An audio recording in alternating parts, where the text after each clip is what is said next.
好，今日帶大家嚟到皇庭廣場啦，就試下呢間四季椰南海南椰子雞嘅鋪頭。不如我哋入去晒啲嘢食，好唔好食啦？Ready，我哋出發啦！福田皇庭廣場店，福華三路118號皇庭廣場 L1樓20號。店內嘅環境都係啲木嘅裝置為主。跟住我身後邊咧，佢有唔同嘅嘢啦。嗱，譬如話佢有甜品啦，咁自己揀選咗之後咧，就可以揀自己中意食嘅甜品啦。咁除咗甜品之後咧，大家跟住我行啦。呢度咧就會有啲生果啦，佢有橙啦、石榴啦等等嘅生果㗎。咁自己咧自己中意食嘅嘢啦。咁跟住咧陣當然係唔少得嘅就係一啲調味品啦。咁一陣我哋自己個食雞嗰時就可以自己選個調味品，跟住翻入位度㗎啦。人民幣257蚊，另外再加咗幾樣嘅食物，係人民幣155蚊㗎。姐咧就將所有材料放到個雞煲啦，咁咧就有個沙律雞嘅，佢話個沙律爐5分鐘之後個雞煲就可以開始淥嘢食啦。火鍋肉食嘅配置材料都非常之豐富㗎。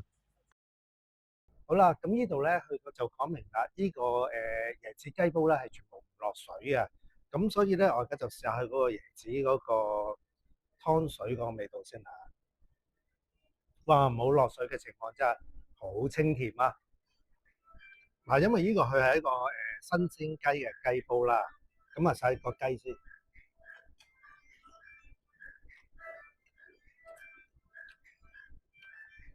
個雞肉不至於鞋口都可以嘅，但係佢個雞肉唔算多咯，咁啊係個骨同雞肉嘅對比，我覺得骨就比較仲多啲啦。煲仔飯到咗就加成攪勻佢啦。加嗰個芫茜落去啦，同葱啦，加完之後咧我就溝勻咗佢先。嗱，溝勻咗之後咧就試下佢嗰個飯啦。嗰個飯咧唔係咁辣，爽口嘅，好味嘅。大家不妨試下呢個。另外叫咗個生蠔。好，咁啊試下呢隻雨山生蠔先。咁我咧都驚唔熟啦，咁我就灼咗成5分鐘嘅。阿先啊，哇，肥嘟嘟啊，見唔見啊？好熱啊！